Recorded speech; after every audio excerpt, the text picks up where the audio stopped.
இப்போ கூட பார்த்தேன் T20 வேர்ல்ட் கப் ஜெயிச்சதுக்கப்புறம் பஸ்ஸில் வந்து ஒரு ரேலி அப்படியே வந்து இந்தியன் டீம் வருது, சுற்றி ஃபுல்லாக க்ரௌடு. இந்த ரேலிலாம் வந்து இந்தியாவுக்கு செட் ஆகாதுங்க. இதை தான் வந்து அண்ணாமலை ரொம்ப தெளிவாக கேட்டிருக்காரு. என்ன கேட்குறாருன்னா, மாப் சைக்காலஜி நீங்கள் படிச்சிருக்கீங்களா இல்லையா? அந்த கமிஷனில் வந்து இன்வெஸ்டிகேஷன் நடத்தப்படும். அதுக்கு பின்னாடி என்ன தீர்ப்பு வருதோ அந்த தீர்ப்பு பிரகாரம் வந்து எங்கள் கவர்மெண்ட்ஸ் வந்து நாங்கள் ரியாக்ட் பண்ணுவோம் அப்படின்றத சொல்லியிருக்காரு.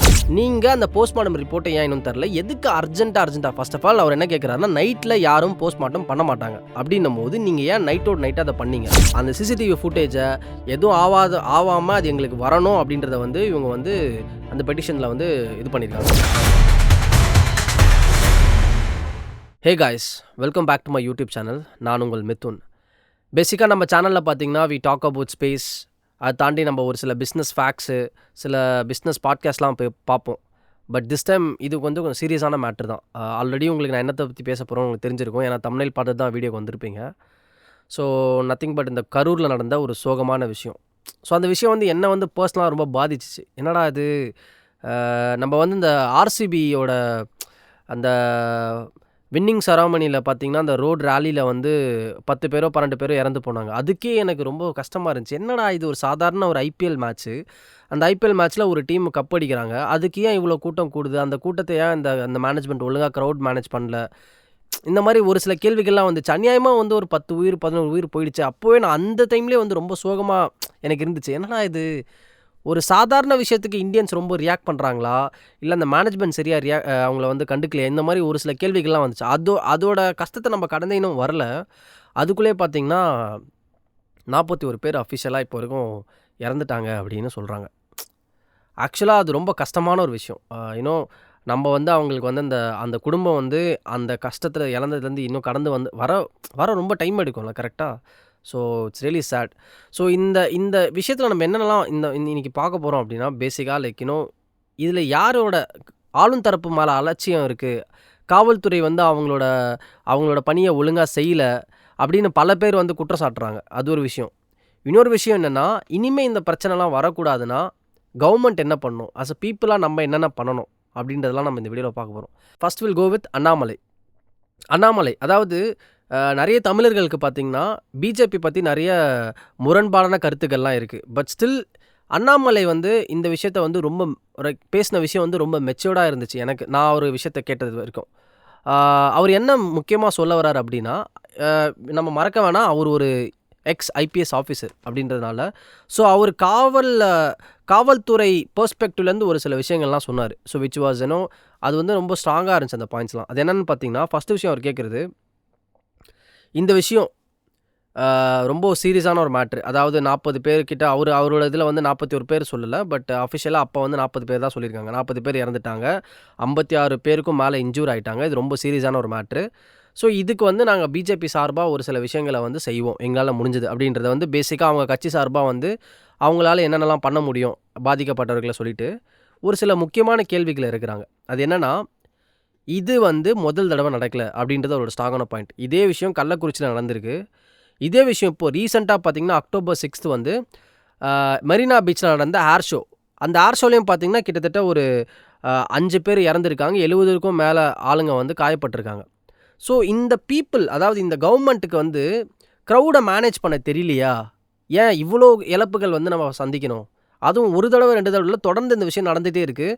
ஒரு பெரிய விஷயம் நடந்ததுக்கு அப்புறம் தான் வந்து இந்த கவர்மெண்ட் வந்து இந்த விஷயத்தை சீரியஸாக எடுக்குமா அப்படின்றத வந்து அவர் கேட்குறாரு. ஸோ அது ரொம்ப ஒரு வேலிடான கேள்வி தான். எனக்கும் அந்த கேள்விகள் இருக்குது. This is not the first time. இது நடக்குது வந்து 3வது 4வது தடவை இதே மாதிரி நடக்குது.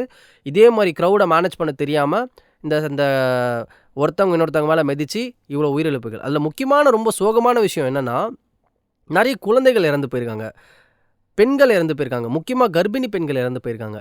ஸோ எனக்கு மக்கள் மேலேயும் ஒரு கேள்வி வருது, எதுக்கு அந்த இடத்துல வந்து ஒரு தலைவரை, ஓகே இப்போ வந்து டிவிகேவோட தலைவர் ஆகிட்டார் விஜய். ஸோ விஜய் பார்க்க போகும்போது அவர் வந்து ஒரு பெரிய ஸ்டார், லைக் ஒரு பெரிய ஃபேன் ஸ்டார்டம் வச்சுருக்க ஒரு ஆள், பெரிய கூட்டம் வரும். அந்த நெரிசலில் ஏன் சின்ன பசங்களை வந்து கூட்டிகிட்டு போய் அவங்களே இதில் வந்து ஒரு டிகாய், அதாவது என்ன சொல்லுவாங்க, பணயமாக மாற்றணும். இது ரொம்ப தவறாக இருக்குது. ஒரு அளவுக்கு வளர்ந்தவங்க அந்த க்ரௌடில் வந்து தாக்கு பிடிச்சிடலாம். பட் ஃபிசிக்கலி வீக்காக இருக்கவங்க, வயசானவங்க, குழந்தைங்க, பெண்கள், இவங்களாம் எப்படி அந்த கூட்டத்தை தாக்கு பிடிப்பாங்க? ஸோ பேசிக்காக பீப்புளுக்கு வந்து கொஞ்சமாச்சும் சென்ஸ் வேணும். நான் சொல்கிறது மக்கள் மேலே நான் ரொம்ப அதிருப்தியாகவே சொல்கிறேன். பீப்புள் கொஞ்சமாச்சு வந்து யோசிங்க. நம்ம எதுக்கு அந்த இடத்துக்கு ஃபஸ்ட்டு போகணும்? நீங்கள் டிவிலேயே உட்காந்து அதை பார்க்கலாம். ஸோ நிறைய பேர் கேட்குறது இதுதான். எதுக்கு சின்ன பசங்களாம் அந்த இடத்துக்கு போகிறீங்க அப்படின்றத வந்து எனக்கு பேசிக்காக தோணுன ஒரு விஷயம். ஸோ தட் வாஸ் என்னோட பர்சனல் ஒப்பீனியன். ஓகே. ஸோ வந்து அண்ணாமலை என்ன சொல்கிறாரு, இது வந்து ஃபஸ்ட் டைம் நடக்கல. க்ரௌட் மேனேஜ்மெண்ட், அதாவது க்ரௌட் மேனேஜ்மெண்ட்டை பீப்புளை வந்து கூட்ட நெரிசலை வந்து ஒழுங்காக இந்த கவர்மெண்ட்டுக்கு ஹேண்டில் பண்ண தெரியல. முக்கியமாக அவர் வந்து காவல்துறையை பின்பாயிண்ட் பண்ணி சொல்கிறாரு. என்ன நீங்கள் வந்து பண்ணீங்க? அதாவது அவர் ரொம்ப ஓப்பனாக கேட்குறாரு. இது வந்து மாப் சைக்காலஜின்னு சொல்லிட்டு ஒரு ஸ்டடி, ஒரு சப்ஜெக்டே இருக்குது. அந்த சப்ஜெக்டெல்லாம் கடந்து தானே இப்போ இருக்கக்கூடிய ஐபிஎஸ் ஆஃபீஸர்லாம் இருப்பீங்க. இந்த ஒரு க்ரௌடை உங்களுக்கு ஹேண்டில் பண்ண தெரியலனா எதுக்கு நீங்கள் வந்து காவல்துறை அந்த போஸ்டிங்கில் இருக்கீங்க அப்படின்னு சொல்லிட்டு அவர் ரொம்ப ஓப்பனாகவே வந்து காவல்துறையை பார்த்து கேட்குறாரு. செகண்ட் விஷயம் என்னென்னா, ஸ்டேட் கவர்மெண்ட்டு இந்த விஷயத்த ஒழுங்காக ஹேண்டில் பண்ணல அப்படின்றத வந்து ஸ்ட்ரெயிட்டாக அவர் வந்து டிஎம்கே மேலே ஒரு மேட்டரை போடுறாரு. இது வந்து தப்பு, ஸ்டாலின் மேலே தான் தப்பு, அதாவது வாழக்கூடிய டிஎம்கே அரசு மேலே தப்புன்னு அவர் சொல்கிறாரு. தேர்டு விஷயம் என்னென்னா, இந்த பிளேஸ் இது வந்து எல்லாருமே பேசுகிறாங்க. அதாவது டிவிகே தரப்புலேருந்து நாங்கள் வந்து வேறு இடத்த கேட்டோம், இன்னும் கொஞ்சம் பெரிய இடமா கேட்டோம், இன்னும் கொஞ்சம் வந்து நெரிசல் இல்லாத இடமா கேட்டோம். பட் ஆனால் காவல்துறை பார்த்திங்கன்னா எங்களுக்கு இந்த மாதிரி ஒரு குறுகிய இடத்த தான் கொடுத்துருக்காங்க அப்படின்னு சொல்லிட்டு அண்ணாமலை வந்து டிவிகேக்கு சார்பாக பேசுகிறாரு. ஸோ இதை பற்றி டிவிக்கு என்ன சொல்கிறாங்க அப்படின்னா, அவங்களோட வழக்கறிஞரும் இதான் சொல்கிறாரு. நாங்கள் வந்து இதை விட கொஞ்சம் பெட்டரான இடத்த கேட்டோம். பட் ஆனால் இந்த இடம் தான் நீங்கள் உங்களுக்கு கொடுக்கப்படும், இதில் வேணால் நடத்துங்க, இல்லாட்டி வந்து உங்களுக்கு பெர்மிஷனை கேன்சல் பண்ணிடுவோம் அப்படின்னு சொல்லிட்டு டிவிக்கோட வழக்கறிஞர் அதை வந்து இப்போ ரீசெண்டாக கொடுத்த ப்ரெஸ் மீட்டில் சொல்லியிருக்காரு. ஸோ ஒரு விஷயம் வந்து எல்லாரும் சொல்கிறதுல, அதாவது அவங்க சொல்கிறதுலையும் சரி மற்றவங்க சொல்லியும் கேட்டால், இந்த இடத்த சூஸ் பண்ணுறதுல ஏதோ ஒரு பெரிய பிரச்சனை நடந்திருக்கு. லைக் ஏதோ கவர்மெண்ட் வந்து இந்த இவ்வளோ தான் இந்த இடத்த தர முடியுன்றதில் வந்து ஃபிக்ஸ்டாக இருந்திருக்க மாதிரி தான் இருக்குது. ஆனால் வந்து போலீஸ் தரப்பில் என்ன சொல்கிறாங்க அப்படின்னா, இல்லை அவங்க கேட்டதை விட நாங்கள் கொடுத்த இடம் வந்து மச் பெட்டர் வே, அது வந்து கொஞ்சம் பெருசு, சர்ஃபேஸ் ஏரியா பெருசு அப்படின்லாம் சொல்கிறாங்க. பட் வந்து அது எனக்கு வந்து பர்சனலாக வந்து காவல்துறை வந்து ஏதோ கொஞ்சம் மலுப்புற மாதிரி இருக்குது. பேசிக்காக அந்த இடத்த பார்த்தா 10,000 பேரே தாங்குகிற இடம் மாதிரி எனக்கு தெரில. அதை தாண்டி ஆளுங்க வருவாங்கன்னு இன்டெலிஜென்ஸுக்கு தெரியும் கரெக்டாக. ஸோ பேசிக்காக 10,000னா 10,000 கிடையாது. இப்போ நம்ம ஒரு பேசிக்காக ஒரு கல்யாண மண்டபத்தில் கல்யாணம் வச்சாலே 500 பேருக்கு நம்ம நோட்டீஸ் வச்சாலுமே எக்ஸ்ட்ரா ஒரு 200 பேருக்கு நம்ம சோறு ஆக்குறோம். ஏன் ஆக்குறோம்? வந்து அது வேஸ்ட் ஆகும் தெரிஞ்சாலும் நம்ம ரிஸ்க் எடுத்து ஆக்குறோம். இன்கேஸ் எக்ஸ்ட்ரா வந்தால் அப்படின்ற அந்த மனஸ்தாபம் வரக்கூடாதுன்றதுக்காக ஒரு கல்யாணம் பண்ணுறதுலே நம்ம அவ்வளோ கேல்குலேட்டடாக இருக்கும் போது, ஒரு போலீஸ் இவ்வளோ பீப்புள் வராங்க, இது பப்ளிக்கோட சேஃப்டி அப்படின்னும் போது எவ்வளோ ப்ரிகாஷன்ஸாக இருக்கணும். அதுவும் இல்லாமல் அவங்களுக்கு ரொம்ப தெளிவாக தெரியும். இது வந்து 4வது, இதுக்கு முன்னாடி 3 பொதுக்கூட்டத்தை அவர் கூட்டியிருக்காரு. 3 தடவை அவரோட எத்தனை பேர் அவரோட கெப்பாசிட்டின்றதை அவர் காமிச்சிருக்காரு அப்படின்னும் போது 10,000 பேர் பேப்பரில் அவங்க கொடுத்தாங்கன்னா இவங்க வாங்கிட்டு 10,000 பேருக்கான எச்சரிக்கை மட்டும். அதில் என்னென்னா, இல்லை நாங்கள் 15,000 பேருக்கு பண்ணாங்க அப்படின்லாம் சொல்கிறாரு. பேசிக்காக யோசிச்சு பாருங்களேன், போலீஸோட கவுண்ட் என்னென்னா 500 பேர். நாங்கள் வந்து 10,000 பேருக்கு 15,000 பேருக்கு கணக்கு வச்சு 500 பேரை நாங்கள் வந்து பணியில் வந்து காவல்துறை ஆளுங்களை வச்சோம் அப்படின்னு சொல்கிறாங்க. இப்போ இதில் அண்ணாமலை கேட்குற கேள்வி என்னென்னா, 500 பேர் என்ன கவுண்ட்டு? நீங்கள் வந்து வெளியில் வந்து ஸ்ட்ரைக்கில் உட்காந்துட்டு இருக்க ஆள், அதுக்கப்புறம் அங்கே வந்து ஓப்பனிங்கில் வந்து பேர்கேட் போட்டிருந்த ஆள், இவங்களெல்லாம் வச்சு எல்லாரையுமே நீங்கள் கவுண்ட் பண்ணக்கூடாது. களத்தில் உள்ள ரியல் க்ரௌடை ஹேண்டில் பண்ண பேர் 500 பேரா அப்படின்னு கேட்குறாரு. இந்த கவுண்ட்டை நீங்கள் வந்து இது வந்து மேனிப்புலேட்டடாக இருக்க மாதிரி இருக்கே, மொட்டை 500 பேருன்றதை வந்து ஏற்றுக்க முடியல அப்படின்றத அவர் சொல்கிறாரு. ஸோ நீங்கள் எல்லாரையும்லாம் சேர்க்காதீங்க. ஒரு க்ரௌடை ஹேண்டில் பண்ணுறதுக்கு 500 பேர். என்ன கேட்டால் 15,000 பேருக்கு 500 பேருன்றதே கம்மி தான். ஆனால் அங்கே கூட்டினது வந்து 25,000க்கும் மேலே, ஆல்மோஸ்ட் 27,000 பேர் வந்து அங்கே சேர்ந்துருக்காங்க அப்படின்னும் போது யோசிச்சு பாருங்கள். 500 பேர் வந்து 27,000 பேரை கண்ட்ரோல் எடுக்க முடியுமா? சரி, ஓகே, நான் காவல்துறையிட்ட இன்னொரு கேள்வி கேட்குறேன். 15,000 பேருக்கு நீங்கள் வந்து 500 பேர் போட்டிங்க, உங்கள் கண்ணு கூட தெரியுது, ஓகே அதிக க்ரௌடு வந்துருச்சுன்னு தெரியுது. ஏன் இன்னும் ஒரு 1000 பேர், இன்னொரு 500 பேர் நீங்கள் டக்குன்னு உடனடியாக இது பண்ணலாமே? நீங்கள் ஏன் வெயிட் பண்ணுவீங்களா? ஓகே, நீங்கள் வெயிட் பண்ணீங்க, ஐயோ 27,000 பேர் வந்துட்டாங்க, ஸ்டாம்பிங் நடக்கட்டும், அதுக்கப்புறம் நம்ம 2,000 பேர் கூட்டு வரலாம், நீங்கள் ஏன் வெயிட் பண்ணீங்க? What is the reason? So அது எனக்கு சுத்தமாக புரியல. ரொம்ப டம்மாக இருந்துச்சு அவங்க பேசினது. இதெல்லாம் சும்மா வந்து நான் வந்து யோசிச்சு பாருங்களேன். பேசிக்காக நான் வந்து எந்த ஒரு இந்த பாலிடிக்ஸ்க்கு அகெயின்ஸ்டாவோ இந்த எதுவும் நான் பேச மாட்டேன். பட் இந்த விஷயம் வந்து என்ன பர்சனலாக ஃபீல் பண்ண வைக்குது. இந்த விஷயத்தை பற்றி நம்ம பேசியே ஆகணும். இல்லாட்டி யோசிச்சு பாருங்களேன், காவல்துறை வந்து சும்மா ஏதோ பப்ளிக் வந்து சின்ன குழந்தைங்க மாதிரி ஏதோ பதில் சொல்லிட்டு இருக்காங்க. நாங்கள் வந்து 500 பேரை போட்டோம், 10,000 15,000 பேருக்கு வச்சு போட்டோம். ஆனால் அதுக்கு மேலே வந்துட்டா என்ன, உடனே நீங்கள் இன்னொரு காவல்துறை ஆளுங்களை கூப்பிட்டு உள்ள இன்னொரு 500 பேர் இறக்க வேண்டியது தானே? சும்மா ஒரு விஷயத்த நடக்குது சாக்கு போக்கு சொல்லாதீங்க. இது வந்து I stand with Annamalai. Annamalai கேட்டது வந்து ஒரு பர்ஃபெக்டான கேள்வி. அந்த கேள்விக்கு வந்து காவல்துறை வந்து இன்னும் கரெக்டாக பதில் சொல்லல. சும்மா நாங்கள் 500 பேரை கொடுத்தோம், 500 பேர் ஃபஸ்ட்டு 10,000 பேருக்கே எனக்கு தெரிஞ்சு பத்தாதுங்க. ஓகேவா? இவ்வளோ பெரிய கூட்டம். இங்கே பாருங்கள், உங்களுக்கு வந்து அந்த கூட்டத்தை கண்ட்ரோல் பண்ண தெரியல, நீங்கள் பெர்மிஷனே கொடுத்துருக்க கூடாது. கரெக்டாக? நீங்கள் பெர்மிஷனே கொடுக்காம அது மூலயமா ஒரு அரசியல் பண்ணுவாங்க. டிவிக்கே வந்து பர்மிஷன் கொடுக்கலனா ஆளும் தரப்பை வச்சு அந்த அரசியல் கூட பரவாயில்ல. பட் 41 உயிர், இந்த உயிரை வச்சு தயவுசெய்து அரசியல் பண்ணாதீங்க. இன்றைக்கி நீங்கள் வந்து இன்றைக்கி நீங்கள் வந்து தெளிவாக இதில் என்ன நடந்திருக்கு அப்படின்றத வந்து தெளிவாக லைக் சொன்னாதான் நாளைக்கு இந்த விஷயங்களை எப்படி தடுக்கலான்றதை வந்து பீப்புளுக்கு தெரிய வரும், அவேர்னஸ் கிரியேட் ஆகும். ஆல்சோ இந்த கவர்மெண்ட் வந்து அதை எவ்வளோ சீரியஸாக அந்த நோட்டை எடுத்துக்கோன்றதை நம்ம பார்க்க முடியும். ஸோ இதை வச்சு என்னமோ கடந்து ஏதோ மல்லிப்பீட்டு கடந்து போயிடலாம் நினைக்காதீங்க. கண்டிப்பாக அது அப்படி கடந்து போகிற மேட்ரு என்ன கேட்டால் பர்சனலாக கிடையாது. ஏன்னா 41 உயிர்ன்றது வந்து சாதாரண விஷயம் கிடையாது. யோசிச்சு பாருங்கள், அது 41 உயிர் which is not a joke. அதை புரிஞ்சுக்கோங்க. ஸோ அதுக்கப்புறம் அண்ணாமலை என்ன சொல்கிறாருன்னு பார்த்தீங்கன்னா, அதாவது மாவட்ட ஆட்சியரும் மாவட்ட காவல்துறை தலைவர் இவங்க 2 பேரும் டிஸ்மிஸ் பண்ணணும்னு சொல்கிறாரு. ஸோ அது ஒரு வேலிடான கேள்வி தான். இதில் வந்து லைக் காவல்துறை அவங்க வேலையை ஒழுங்காக செய்யலை அப்படின்றது என்னோட கருத்தும் கூட. ஸோ அவர் கேட்குறது என்னென்னா, மாவட்ட ஆட்சித்தலைவரும் மாவட்ட காவல்துறை தலைவரும் டிஸ்மிஸ் பண்ணுங்கள், அட்லீஸ்ட் சஸ்பெண்ட் ஆச்சு பண்ணுங்கள். அப்போ தான் அடுத்த வரக்கூடிய பதவியில் வரக்கூடிய காவல்துறைக்கு இது எவ்வளோ சீரியஸான மேட்ரு. ஜஸ்ட் பிகாஸ் வந்து நம்ம அரசியல்வாதிகள் சொல்கிறத கேட்டு ஃபாலோ பண்ணக்கூடாது, தாண்டி ஒரு பப்ளிக்கு சேஃப்டி இதெல்லாம் உங்களுக்கு புரிய வரும் அப்படின்றத வந்து அவர் சொன்னார். ஸோ இதுதான் வந்து அண்ணாமலை சொன்ன கருத்துக்கள். இதை வந்து எல்லாமே ஏற்கத்தக்க கருத்துக்களாக தான் எனக்கு பட்டுச்சு. ஸோ அதுக்கடுத்து பார்த்திங்கன்னா எடப்பாடி பழனிசாமி அவர்கள் என்ன சொல்லியிருக்காரு அப்படின்றத வந்து நம்ம இதில் பார்க்கலாம். எடப்பாடி பழனிசாமி சொன்ன விஷயங்கள் என்னென்னா, அவர் சொன்னது வந்து கொஞ்சம் சஸ்பீஷியஸான விஷயம். ஆம்புலன்ஸ் எப்படி வந்து சொன்ன மாதிரி எல்லா கூட்டத்துலேயும் வருது அப்படின்ற ஒரு கேள்வி. இது ஒரு நியாயமான கேள்வி தான். இப்போ நான் கேட்கும்போது நீங்கள் என்ன சொல்லலாம், என்ன ப்ரோ எமர்ஜென்சி ஆம்புலன்ஸ் வந்துச்சு, இதில் என்ன?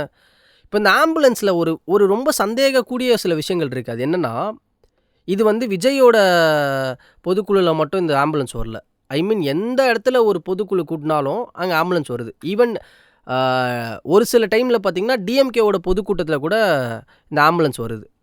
இப்போது நான் லாஜிக்கலாக ஒரு கேள்வி கேட்குறேன், நீங்களே யோசிச்சு பாருங்கள். நீங்கள் ஒரு ஆம்புலன்ஸ் டிரைவரு, உங்களோட கோல் என்ன? உங்களோட மேக்ஸிமம் கோல் என்ன? ஏன் என்னை நம்பி ஒரு பேஷண்ட் வந்து ஆம்புலன்ஸில் இருக்கான், அந்த ஆம்புலன்ஸில் ஆனால் எவ்வளோ ஆஸ் சூன் அஸ் பாசிபிள் நான் வந்து அந்த பேஷண்ட்டை கூப்பிட்டு போய் ஹாஸ்பிட்டலில் சேர்க்கணும். இப்போ யோசிச்சு பாருங்கள், லாஜிக்கலாக யோசிப்போம் சரிங்களா? நம்ம இங்கே யாரையுமே வந்து குற்றச்சாட்டில் லாஜிக்கலாக இப்போ இவ்வளோ நெரிசல், இவ்வளோ கூட்டம் அங்கே வந்து கடந்து கண்ணு கேட்டு தூரம் வரைக்கும் அங்கே வந்து மனுஷங்க தான் தெரியுறாங்க, ஆளுங்களோட தலை தான் தெரியுது. அப்படின்னும் போது அந்த கூட்டத்தில் ஒரு ஆம்புலன்ஸ் போய் ஃபாஸ்ட்டாக அந்த க்ரௌடெல்லாம் விலக்கி அதுக்கப்புறம் ஒரு டிவிஷன் மேக் பண்ணி அந்த ஆம்புலன்ஸ் கடந்து போய் ஃபாஸ்ட்டாக ஹாஸ்பிட்டலில் போய் ரீச் ஆயிருமா? லாஜிக்கலாக நான் ஒரு ஆம்புலன்ஸ் டிரைவராக இருந்தேன்னா இந்த இடத்துல போய் நான் வந்து என்னோடய பேஷண்ட்டை ரிஸ்க் எடுக்க விரும்பலை, நான் இதை விட கொஞ்சம் லாங்கான வே இருந்தால் கூட பரவாயில்ல, நான் அதில் ஃபாஸ்ட்டாக போய்க்கிறேன்னு சொல்லிட்டு அந்த டெசிஷன் எடுப்பேன். இது ரொம்ப டம்மாக இருக்குது. ஆம்புலன்ஸ் டிரைவர்ஸ் வந்து அவ்வளோ கூட்டத்துக்கு நடுசில் வந்து நாங்கள் எமர்ஜென்சின்ற ஒரு கார்டை வச்சு நாங்கள் உள்ளே போவோம். நீங்கள் எமர்ஜென்சி தாங்க, நீங்கள் டிராஃபிக்லாம் சரி எங்கே போனாலுமே சரி சிக்னலை கூட நீங்கள் மதிக்க தேவையில்ல, உங்களுக்கு அவ்வளோ பவர் இருக்குது. எதாக இருந்தாலும் அந்த அவ்வளோ கிளியரன்ஸ் அப்படின்னும் போது நீங்கள் லாஜிக் சென்ஸை யோசிச்சு பாருங்கள். அவ்வளோ கூட்டத்தை கடந்து உங்களால் ஃபாஸ்ட்டாக வந்து ஃபர்ஸ்ட் ஆஃப் ஆல் ஹாஸ்பிட்டல் நோக்கி போக முடியுமா? அவ்வளோ கூட்டம் இருக்குது. அவ்வளோ கூட்டத்தை நீங்கள் ஒருத்தவங்களாம் விலக்கி அந்த கூட்டத்தில் ஆம்புலன்ஸ் உள்ளே கொண்டு போய் அதுக்கப்புறம் நீங்கள் லாஜிக்கலாக எப்படி அந்த அவ்வளோ ஃபாஸ்ட்டாக நீங்கள் வந்து ஹாஸ்பிட்டலில் அந்த பேஷண்ட்டை நீங்கள் கொண்டு போக முடியும்? ஸோ பேசிக்காக வந்து அவ்வளோ கூட்டத்தை விலக்கி போகிறதுல எனக்கு சென்ஸ் மேக் பண்ணல. இன்னொரு விஷயம் என்னென்னா, முக்கால்வாசி ஆம்புலன்ஸ் வந்து எம்டியாக இருக்குது. எதுக்கு இருக்குது அப்படின்னே தெரியல. அந்த எம்டியாக இருக்க ஆம்புலன்ஸை வந்து சும்மா விடுறாங்களோ அப்படின்ற ஒரு கேள்வியை வந்து இதுக்கு முன்னாடி கூட்டின பொதுக்குழுவில் வந்து இன்ஃபேக்ட் வந்து எடப்பாடி பழனிசாமி அவர்கள் வந்து டென்ஷன் ஆகிட்டார். என்ன இது சும்மா ஆம்புலன்ஸ் வருது, அவர் அப்படியே மேடையிலே கத்த ஆரம்பிச்சிட்டார். இன்ஃபேக்ட் ஒரு சில அவரோட தொண்டர்கள் வந்து இந்த ஆம்புலன்ஸ் டிரைவரை ஹார்ஷாக ட்ரீட் பண்ண கூட போயிட்டாங்க. பட் ஆனால் இல்லைப்பா அந்த மாதிரிலாம் பண்ணாதீங்க, அந்த ஆம்புலன்ஸ் டிரைவரோட நம்பரை வாங்கி வைங்க, பிறகு பார்த்துக்கலாம் அப்படின்ற மாதிரி ஒரு கமெண்ட்டை மேக் பண்ணியிருப்பார். இன்னும் கொஞ்சம் சீரியஸான நோட்டில் போனால் அவர் என்ன சொல்லியிருப்பார்னா, இன்னொரு வாட்டி இந்த மாதிரி ஆம்புலன்ஸை நீங்கள் உள்ளே விட்டிங்கன்னா அதே ஆம்புலன்ஸில் அந்த டிரைவர் பேஷண்ட்டாக போவார் அப்படின்ற மாதிரிலாம் சொன்னாங்க. ஸோ அப்போ இது நம்ம ஜோக்காக அதை பார்த்தாலுமே அது எந்த அளவுக்கு வந்து அவங்க அந்த ஆம்புலன்ஸ் அரசியல், அதாவது ஆம்புலன்ஸை வச்சு ஒரு அரசியல் பண்ணுறாங்க, இந்த அரசியல் அவர் பாதிக்கப்பட்டிருக்காரு அப்படின்றத நம்ம சொல்லலாம். யாருமே பார்த்தீங்கன்னா ஒருத்தவங்க உயிருக்கு போராடிட்டு இருக்காங்க அப்படின்னும் போது அந்த ஆம்புலன்ஸை நிறுத்தி ஒரு அரசியல் யாரும் பண்ண மாட்டாங்க. எந்த ஒரு சாதாரண விஷயம். பட் இந்த விஷயம் வந்து ரெகுலராக நடக்கும்போது இந்த ஆம்புலன்ஸ் வச்சு ஒரு அரசியல் பண்ணுறாங்களா அப்படின்றது ஒரு மேட்டர் இருக்குது. எதுக்கு இதை பண்ணணும்? நான் அந்த கவர்மெண்ட்டு பாலிடிக்ஸ்லாம் விட்டு ஆஸ் அன் ஆம்புலன்ஸ் டிரைவராக லாஜிக்காக யோசிச்சா அந்த வேலை நீங்கள் போக தேவையில்லை, வேறவே எடுத்து போய்க்கலாம். இன்னும் கொஞ்சம் லாங்கராக இருந்தாலும் உங்களுக்கு இன்ஃபேக்ட் நீங்கள் டைம் ரேஷியோவை போட்டிங்கன்னா இதோட உங்களுக்கு அதிக டைம் அங்கே சேவ் ஆகும். ஸோ விடுங்க. அதுக்கப்புறம் என்ன கேட்குறாருன்னா, அடுத்த கேள்வி எடப்பாடி என்ன சொல்கிறாருன்னா, இதுக்கு முன்னாடி 4 பொதுக்குழுவை அவர் கூட்டியிருக்காரு. 4 பொதுக்குழுவை கூட்டியிருக்காரு அப்படின்னும் போது உங்களுக்கு தெரியாதா விஜயை பார்க்க எவ்வளோ க்ரௌடு உங்களால் கணிக்க தெரியாதா? நீங்கள் என்ன வந்து க்ரௌடை மேனேஜ் அதே கேள்வி தான். என்ன நீங்கள் உங்களுக்கு க்ரௌடை மேனேஜ் பண்ண தெரியாது, நாங்கள் எதிர்பார்த்ததோட அதிகமாக வந்துட்டாங்க, இதெல்லாம் என்ன சப்பக்கட்டு கட்டிகிட்டு இருக்கீங்க? இதுக்கு முன்னாடியே 4 பொதுக்குழுவில் எந்த ஒரு பிரச்சனையும் வரல, இதில் மட்டும் ஏன் நடந்திருக்கு அப்படின்றத வந்து கேட்குறாரு.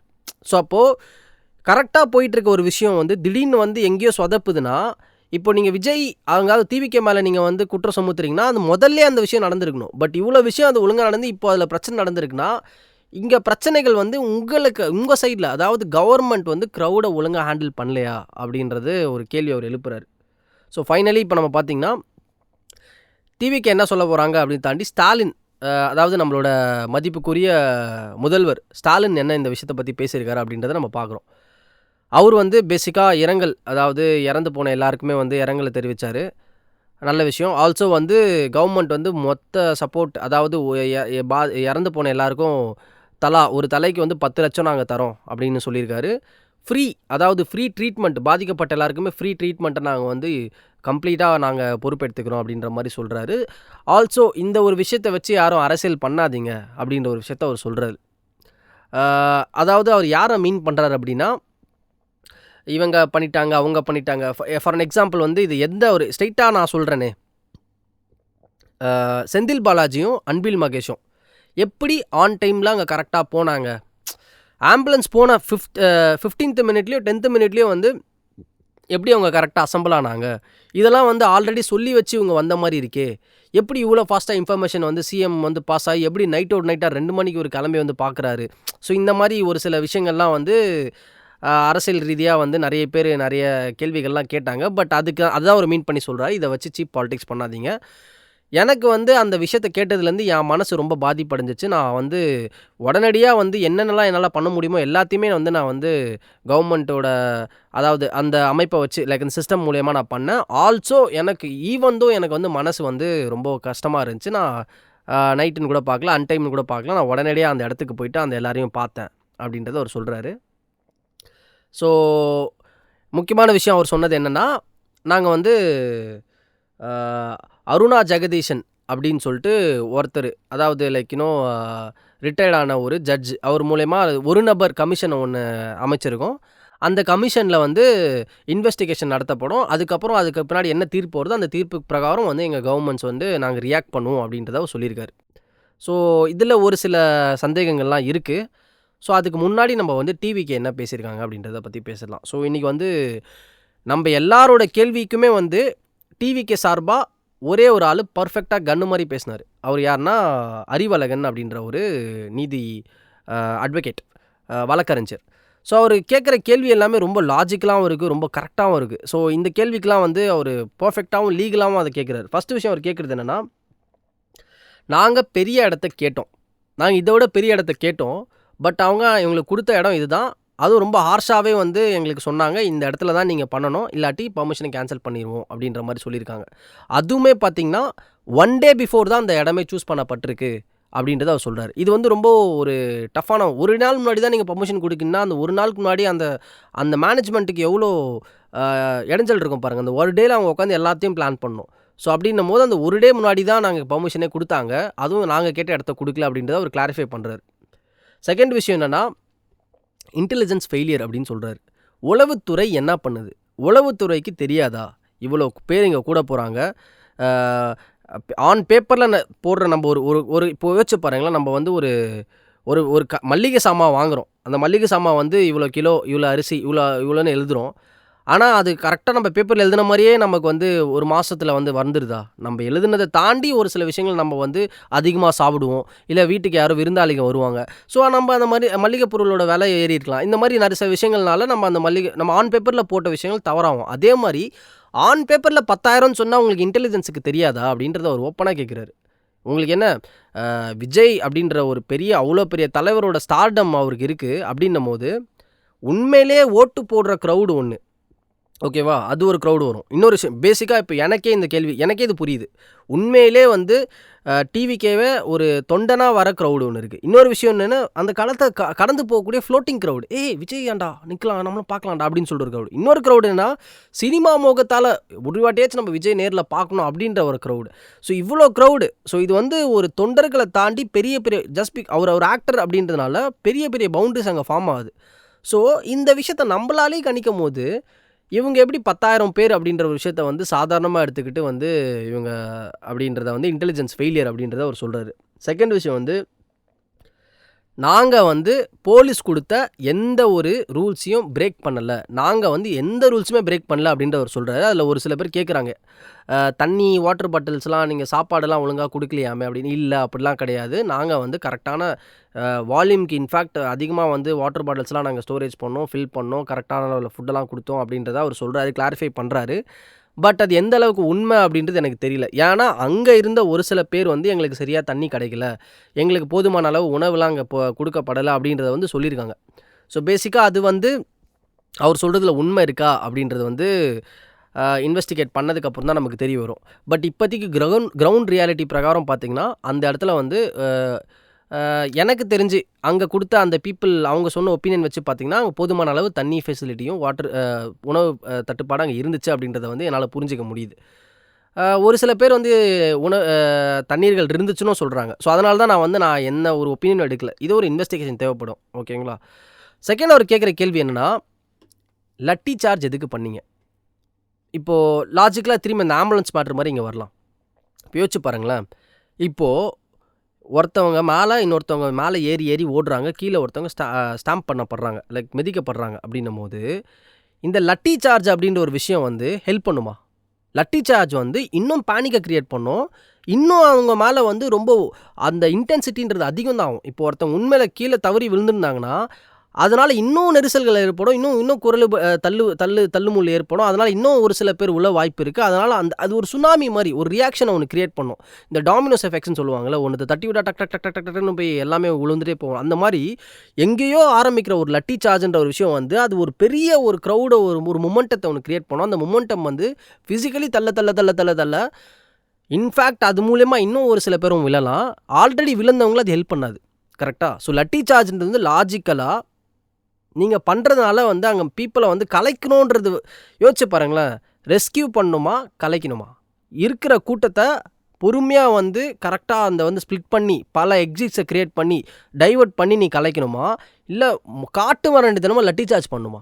காட்டு மரண்டித்தனமாக லட்டி சார்ஜ் பண்ணால் அதனால் ஏதாச்சும் யூஸ் இருக்கா, இல்லை அது இன்னும் அந்த சுச்சுவேஷனை ஹார்டாக க்ரியேட் பண்ணுதா? லாஜிக்கலாக நீங்கள் யோசிச்சு பாருங்கள். லாஜிக்கலாக யோசிச்சு பார்த்தா லட்டி சார்ஜ் வந்து அந்த சுச்சுவேஷனை இன்னும் பேடாக தான் ஆகும். இதை தான் வந்து அண்ணாமலை ரொம்ப தெளிவாக கேட்டிருக்காரு. என்ன கேட்குறாருன்னா, மாப் சைக்காலஜி நீங்கள் படிச்சிருக்கீங்களா இல்லையா? 5 பேர் இருந்தால் எப்படி ஒரு கூட்டத்தை ஹேண்டில் பண்ணணும், 10 பேர் இருந்தால் எப்படி ஒரு கூட்டத்தை ஹேண்டில் பண்ணணும். ஸோ இந்த காவல்துறைக்கு பேசிக்காகவே க்ரௌடை ஹேண்டில் பண்ண தெரியல. இதை அவங்க லட்டி சார்ஜ் வந்து முட்டாத்தனமான ஒரு விஷயம். அதை அவர் கேட்குறாரு, ஒய் லட்டி சார்ஜ்? இதில் ஐ ஸ்டாண்ட் வித் அந்த வழக்கறிஞரோட நான் ஸ்டாண்ட் பண்ணுறேன். லட்டி சார்ஜ் வந்து அந்த சுச்சுவேஷனை பெட்டராகாது, ஈவன் ரொம்ப ஒஸ்ட் ஆகும், ஓகேங்களா? இன்னொரு விஷயம் என்னென்னா, எதுக்கு இம்மிடியேட்டாக போஸ்ட்மார்ட்டம் பண்ணீங்க? அந்த 41 பேர் இப்போ வரைக்கும் இறந்துருக்காங்கன்னு சொல்கிறீங்க. அந்த 41 பேருக்கும் எதுக்கு நீங்கள் நைட்டாக போஸ்ட்மார்ட்டம் பண்ணீங்க அப்படின்னு கேட்குறாங்க. ஏன் ஏன்னா இப்போ ஒரு சில கருத்துக்கள்லாம் வருது. மரத்துலேருந்து கீழே விழுந்துட்டாங்க, ஸ்டாம்ப் பண்ணி நிறைய பேர் சாவலை, இவங்க வந்து யூத்துக்கு வந்து ஒழுங்காக வந்து அவங்க டிசிப்ளினாக இல்லாமல் டிரான்ஸ்ஃபார்மர் மேலே ஏறி கீழே விழுந்துட்டாங்க, மரத்து மேலே ஏறி கீழே விழுந்துட்டாங்க. அதுக்கு தான் அவங்க கேட்குறாங்க. சரிங்க, நீங்கள் சொல்கிற மாதிரி மரத்து மேலே ஏறி விழுந்துட்டாங்கன்னு வச்சுக்கலாம். நீங்கள் அந்த போஸ்ட்மார்ட்டம் ரிப்போர்ட்டை ஏன் இன்னும் தரல? எதுக்கு அர்ஜென்ட்டாக? ஃபர்ஸ்ட் ஆஃப் ஆல் அவர் என்ன கேட்குறாருன்னா, நைட்டில் யாரும் போஸ்ட்மார்ட்டம் பண்ண மாட்டாங்க, அந்த பிரேத பரிசோதனை பண்ண மாட்டாங்க. அப்படின்னும் போது நீங்கள் ஏன் நைட்டாக அதை பண்ணீங்க? ஃபஸ்ட்டு விஷயம். செகண்ட் விஷயம், அதுக்கான டாக்டர்ஸ் எல்லாம் நீங்கள் எங்கேருந்து கூப்பிட்டு வந்தீங்க? நைட்டாக இவ்வளோ பெரிய ப்ரோட்டோகால்ஸை நீங்கள் உடச்சி இது ஏன் ஃபாலோ பண்ணணும்? இதுக்கு என்ன அர்ஜென்ட் இருக்குது? சரி, மரத்தில் வந்து நீங்கள் கீழே விழுந்திருக்கீங்கன்னா அது போஸ்ட்மார்ட்டம் ரிப்போர்ட்டில் தெரியுமே, அதை நீங்கள் எனக்கு வந்து அந்த டாக்குமெண்ட்டாக கொடுங்க அப்படின்றத வந்து அவர் கேட்குறாரு. It's a valid point. அதுவும் இல்லாமல் இது சில பல சந்தேகத்தையும் உருவாக்குது. எதுக்கு நைட்டோட நைட்டாக அவ்வளோ ஃபாஸ்ட்டாக அந்த பிரேதத்துங்களை வந்து அவங்க வந்து போஸ்ட்மார்ட்டம் பண்ணணும்? அது ஒரு கேட்ட ஒரு வேலிடான பாயிண்ட்டு. அவர் இன்னொரு முக்கியமான விஷயம் என்ன சொல்கிறாருன்னா,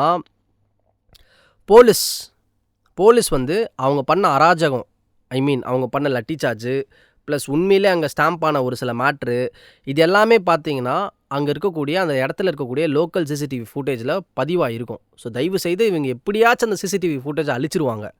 ஸோ அதனால் தயவு செய்து அந்த சிசிடிவி ஃபுட்டேஜை எதுவும் ஆகாமல் அது எங்களுக்கு வரணும் அப்படின்றத வந்து இவங்க வந்து அந்த பெட்டிஷனில் வந்து இது பண்ணியிருக்காங்க. ஸோ அதையும் வந்து அவங்க போட்டிருக்கக்கூடிய வழக்கில் வந்து ஆட் பண்ணியிருக்காங்க. அவங்க வழக்கறிஞர் வந்து நீதிபதி ஆள்கிட்ட வந்து இதெல்லாம் ஒரு கிளாரிஃபை பண்ணேன் அப்படின்றத வந்து அவர் வந்து இப்போ ப்ரெஸ்ஸில் வந்து ரொம்ப தெளிவாக சொன்னார். ஸோ அது வரவேற்கக்கூடிய ஒரு விஷயம் தான். நான் வந்து ரொம்ப டிவிகேக்கு சப்போர்ட் பண்ணுறேன், ஆளும் தரப்பை போட்டு அடிக்கிறேன் அப்படின்னு நினைக்காதீங்க. அஸ் அ காமன் மேனாக எனக்குள்ளே இருக்க ஒரு சில கேள்விகளை நான் கேட்குறேன். நான் யாரையும் சப்போர்ட் பண்ணணும், இவங்களை அடிக்கணும், இவங்க கூட நிற்கணும், அதெல்லாம் என் கான்செப்ட் கிடையாது. நான் கேட்குறது வந்து ஒரு சாதாரண கேள்வி தான். ஓகேங்களா? இது டிவிகேக்கு நடந்ததுனால டிவிகே வந்து எனக்கு வந்து டிவிகே கிட்டும் எனக்கும் வந்து ஒரு அரசியல் பாண்டிங் இருக்குது அப்படிலாம் கிடையாது. நான் ஒரு நியூட்ரலான ஒரு ஆள்.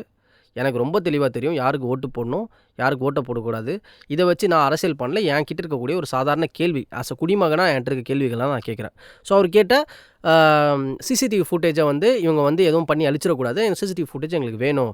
ஏன்னா அதில் தான் வந்து இந்த போலீஸ்காரங்க பண்ண முக்கியமான அராஜகம், அதாவது அவங்க பண்ண சடன் பவர் கட்ஸு, அது பாட்டி இவங்க பண்ண இவங்க அலட்சியமாக அந்த கூட்டத்தில் வந்து அவங்களோட பணியை பார்க்காம இருந்தது. அதை தாண்டி ஆல்சோ அவங்க லட்டி சார்ஜ் பண்ணது, அவங்க எவ்வளோ ப்ரூட்டலாக வந்து க்ரௌடை ஹேண்டில் பண்ணியிருக்காங்கன்றதுலாம் வந்து இதில் பதிவாயிருக்கு. ஸோ இது எப்படியாச்சும் காவல்துறை அழிச்சிரும், ஸோ அது எங்களுக்கு வேணும் அப்படின்றத வந்து ரொம்ப ஸ்ட்ராங்காக வந்து அவர் சொல்லியிருக்காரு. It's very hats off. அது ரொம்ப முக்கியமான விஷயம். ஏன்னா அதுதான் வந்து உண்மையான கண்கள். அந்த இடத்துல உண்மை நடந்திருக்கு. பல பேர் பல விஷயங்கள் என்னென்னமோ சொன்னால் கூட அந்த இடத்துல உண்மையிலே என்ன நடந்திருக்குன்றதை வந்து அவர் அங்கே அந்த சிசிடிவி ஃபுட்டேஜில் தான் நமக்கு தெரிய வரும். ஆல்சோ அவர் கடைசியாக சொன்ன விஷயம் என்னென்னா, எங்களுக்கு சிபிஐ விசாரணை வேணும். எங்களுக்கு வந்து இந்த ஒரு நபர் கமிஷன் மேலே நம்பிக்கை கிடையாது. எனக்கு வந்து இந்த வரக்கூடிய எவிடன்ஸ் எல்லாம் வந்து கவர்மெண்ட் வந்து அவங்களுக்கு சாதகமாக மாற்றுவாங்களோ அப்படின்ற ஒரு சந்தேகம் எங்களுக்கு இருக்குது.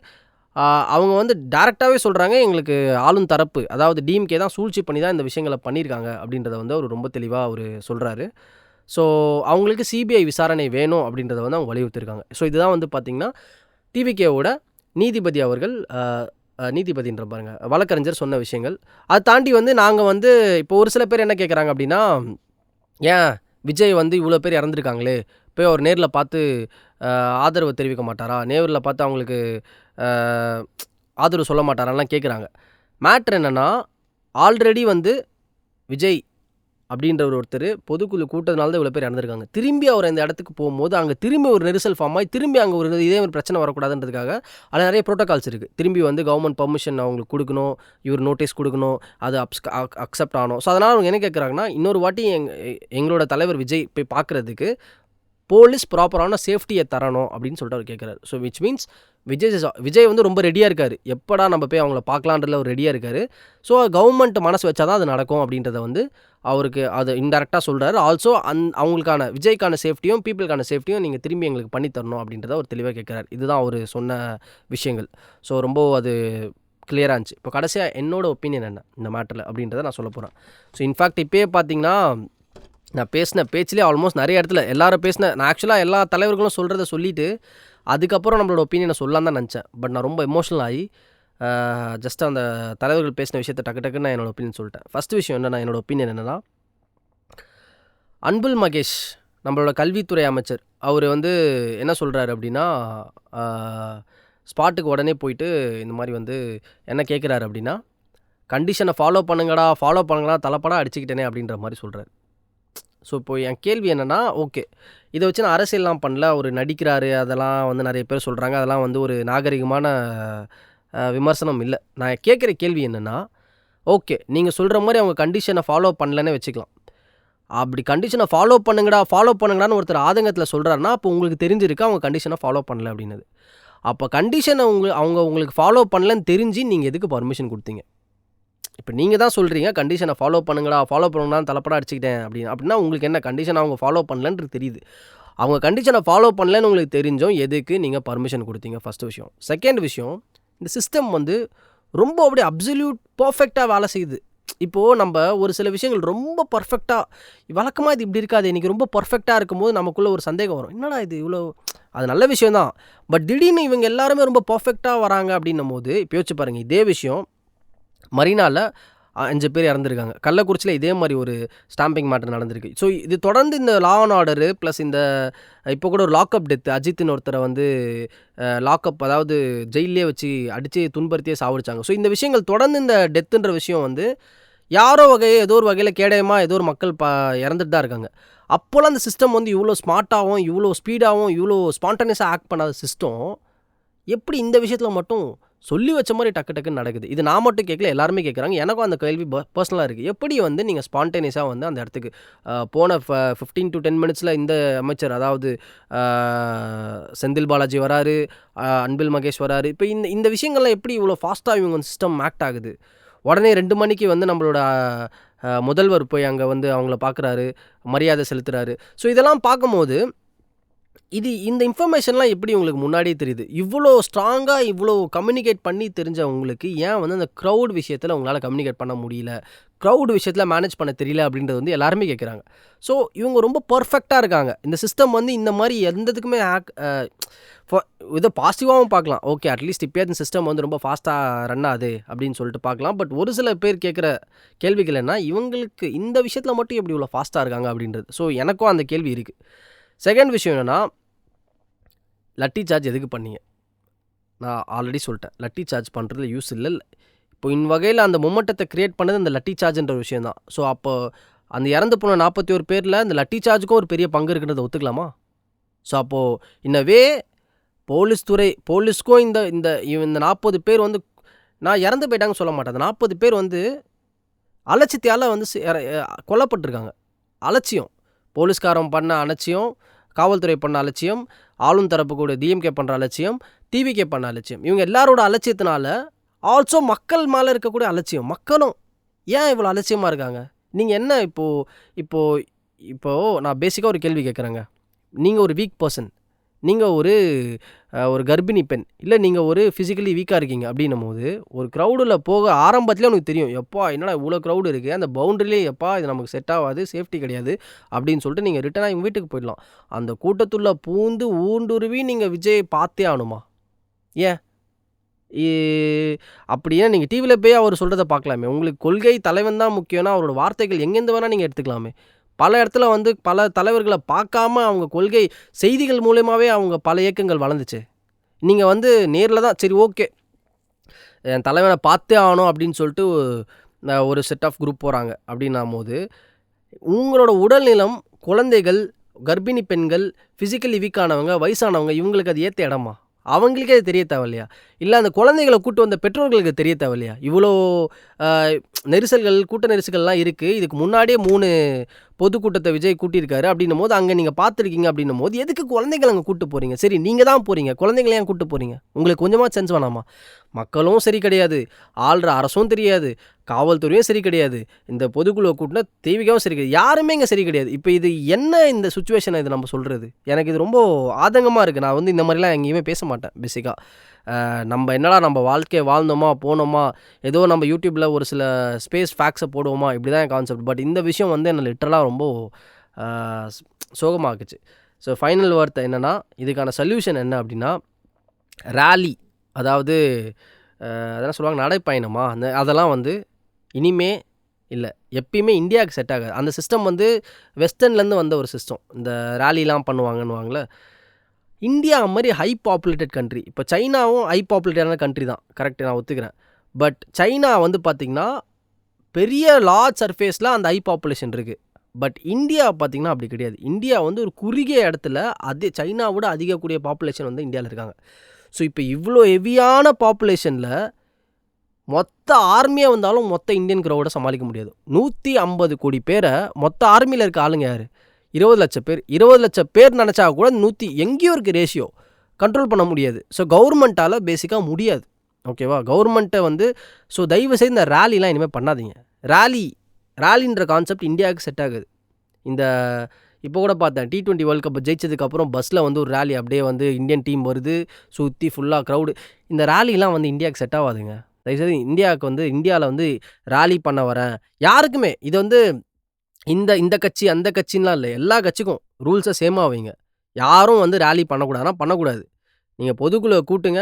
ப்ராப்பரா வந்து எக்ஸிட்ஸ கிரியேட் பண்ணுங்க. ப்ராப்பரா அங்க ஒரு சில விஷயங்கள்லாம் பெர்மிஷன் குடுங்க. பர்மிஷன் குடுத்துட்டீங்க ஓகே. அந்த கூட்டத்த நடக்கிறதுக்கு முன்னாடி ஒரு இன்ஸ்பெக்ஷன நீங்க ஏன் பண்ணல? போயிட்டு இங்க எல்லாம் கரெக்ட்டா இருக்கா? அப்படின்னு ஒரு இன்ஸ்பெக்ஷன நீங்க பண்ணலாமே. அப்படி அங்க கரெக்ட்டா இல்லையா? நீங்க அத அவங்க கிட்ட சொல்லலாமே. ஸோ இவ்வளோ விஷயங்கள் வந்து இத சீரியஸா எடுத்து அரசு பண்ணும். ஸோ ஸ்ட்ரிக்ட்டா இதுக்கான சொல்யூஷன் என்னன்னா, ராலிலாம் பண்ணாதீங்க. Rally is not a concept for India. இந்தியாவுக்கு அது செட் ஆற கான்செப்ட் கிடையாது.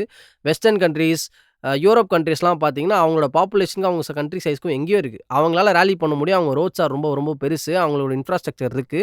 இந்தியா இன்னும் லாங் வே இருக்கு. நம்ம இன்ஃபாக்ட் நம்மளோட பாப்புலேஷனுக்கு ஏத்த லேண்டே நம்மகிட்ட கிடையாது. சென்னையில பார்த்தீங்கன்னா, குட்டியோண்டு ஸ்மாலஸ்ட் டிஸ்ட்ரிக்ட் வந்து தமிழ்நாட்டுல சென்னை தான். அந்த இடத்துல கிட்டத்தட்ட 1,50,00,000 பேர் இருக்காங்க. அப்படின்னும்போது, சென்னையிலேயே அவ்வளோ பெரிய இடம்னா, மொத்த இந்தியாவுக்கும் அதான் கதைன்றது அர்த்தம். அந்த இந்தியான்ற சர்ஃபேஸ்ல ரொம்ப அதிகமான பாப்புலேஷனா நம்ம இருக்கோம். ஸோ ராலிலாம் எனி டைப் ஆஃப் ராலி வந்து இந்தியாவுக்கு செட் ஆகாது. ஸோ இதுதான் வந்து என்னோட ஒப்பீனியன். எல்லாரும் சொன்ன தலைவர்கள பத்தியும் சொல்லிட்டேன். ஆல்சோ என்னோட ஒப்பீனியனும் சொல்ட்டேன். முக்கியமா அடுத்து இனிமே இன்னொரு பொதுக்குழு கூட்ட தான் போறாங்க. அப்படின்னும்போது, குழந்தைங்க, பெற்றோர்க குழந்தைங்க, வயசானவங்க, கர்ப்பிணி பெண்கள், உடல்நிலை சரியாத இருக்கவங்க, இவங்கலாம் தயவுசெய்து போவாதீங்க. ஓகேவா? அப்படி நம்ம போயிட்டு அங்க பார்த்து ஒண்ணும் கிடையாது. உங்களுக்கு உண்மையிலேயே வந்து உங்க தலைவர் விஜய்யோ, இல்ல உங்களோட தலைவர் அ ஸ்டாலினையோ புடிக்குதுன்னா, கொள்கைய ஸ்ட்ராங்கா புடிச்சுக்கோங்க. ஓட்டு போடுங்க. உங்க ஓட்டுல அந்த அந்த ஒரு நாள்ல உங்களோட கெத்த காட்டுங்க. ஓகேவா? நீங்க போய் தான் ஒருத்தவங்களுக்கு ஆதரவு தெரிவிக்கணும் அப்படிலாம் கிடையாது. அவ்வளோ ரிஸ்க் எடுத்து நீங்க போணும்னு அவசியம் இல்ல. தயவுசெய்து போகாதீங்க. ஸோ இதான் நான் இந்த வீடியோல சொல்லணும்னு நெனைச்சுக்கிறேன். ஸோ அடுத்து வேற ஒரு கன்டென்ட்ல பார்க்குறேன். அதுவரைக்கும் மிதுன், பாய்.